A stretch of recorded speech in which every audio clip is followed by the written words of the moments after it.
Hello everyone, my name is RetroBoy03, and welcome to a very quick video where today we'll just be taking a look at one of the LEGO Ninjago movie collectible minifigures, this being the GPL Technician.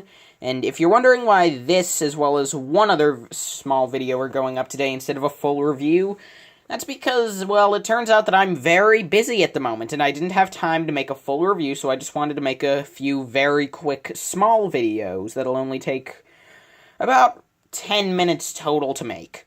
So anyway, so this is the GPL Technician. I don't know what GPL stands for, and it's even more confusing if I just take off the red coffee mug that's the less interesting accessory of the two uninteresting accessories.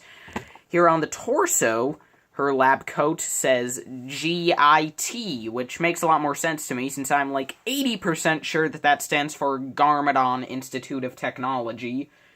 Then again, despite me being 80% sure I'm right, there's a 90% chance that I'm wrong. Don't ask how the fractions add up. I'm a math genius, I know how it is. Anyway, so as you can see, her other uninteresting accessory is this laptop piece, which, if you've never seen this piece before, it's I believe from 2008, but this is my first time I'm getting it, and it's nice that it comes in just this little collectible minifigs pack, and what's cool is that, well, it is pretty hard to open. I thought if you the easy way is just wedge her hand in the crack between the two sides.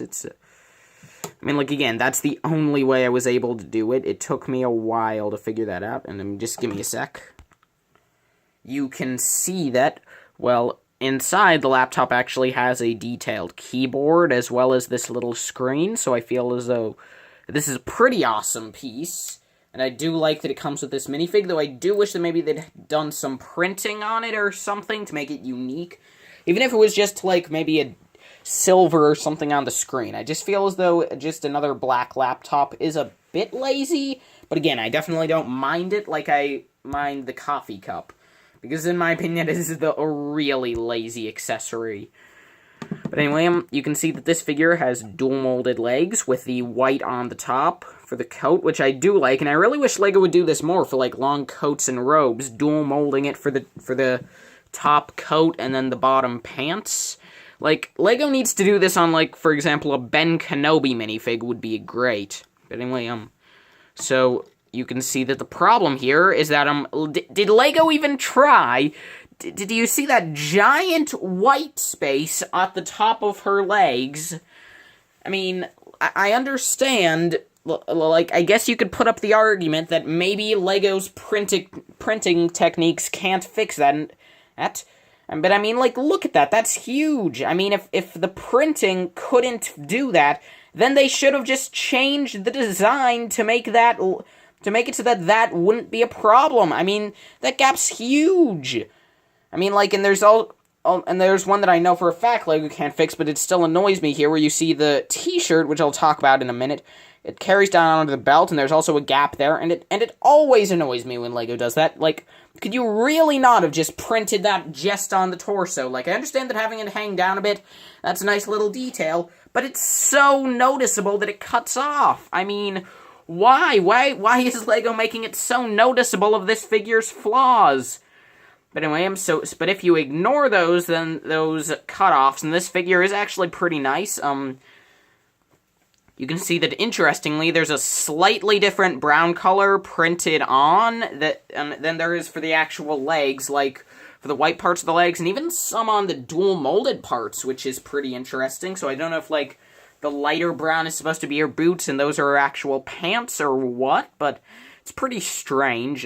But you do have some nice pockets on her lab coat, as well as some buttons on both the torso and belt piece. Her shirt is very interesting because her shirt has a Batman symbol on it, which is actually pretty interesting when you consider that I believe that this is the first collectible minifigure to have any sort of licensed article of clothing. And and I know that technically you could also consider the figure from this series with a Unikitty shirt. So there's a figure that has a Unikitty shirt, but since that's from the LEGO movie theme, I don't know if it counts. This is from DC Comics, however, so it's definitely a licensed print, and we just don't get those a lot in general in minifigs. Shirts based off of an actual thing, like, again, we get 2 in this minifig series, and then 1 in the Ninjago City set with a green ninja print, but I believe this is the only t-shirt based off of an actual license that's not owned by LEGO, which I think is pretty awesome. And by the way, I apologize if you can tell I have a bit of a cold at the moment, which is another reason why I didn't want to record a full review, despite just being busy. But anyway, yeah, as you can see on one side, she has the GIT badge, which, again, I'm guessing is Garmadon Institute of Technology. And then on the right, she has a little white pen. She has no back printing. I believe her hairpiece is new in this color, and it's that, I don't know who it originated on. I believe it's from Castle, but it's definitely a nice hairpiece. I'm a big fan of that. And then her face reminds me a little of Luna Lovegood from the Harry Potter series, when she has her Speckastrex on. Hopefully that's how it's pronounced. I have never known how that's pronounced, and I haven't read the books in a while. Nearly a year now that I think of it. I need to read those again. But anyway, so, yeah, whatever those are. Her weird glasses, you all know what I'm talking about. Yeah, it looks like she's wearing those, so that's pretty interesting. So, yeah. Overall, the GPL Technician is pretty okay minifig. Definitely one of the lesser ones from the Ninjago movie minifig series. But at the same time, overall, for the minifig series, I feel as though if this was from an unlicensed series, and obviously not, it wouldn't have the Batman shirt then probably, but still, I feel as though just from any old series, this is a pretty good minifig, but when compared to some of the others from the Ninjago series, it falls a bit flat. But my opinion on whether you should get this set or not doesn't matter, because it's a random blind bag. And I thought I was getting Sensei Wu. I'm not joking, I felt this up, the GPL Tech, and thought I was getting Sensei Wu, who I really want for his arm printing and cornflakes, I guess. Not a great figure, that one, but he does have the arm print, which he has in the movie, and none of the sets, not even the $160 Destiny's Bounty, but I'm getting off track. So anyway, yeah, so this is definitely a minifigure.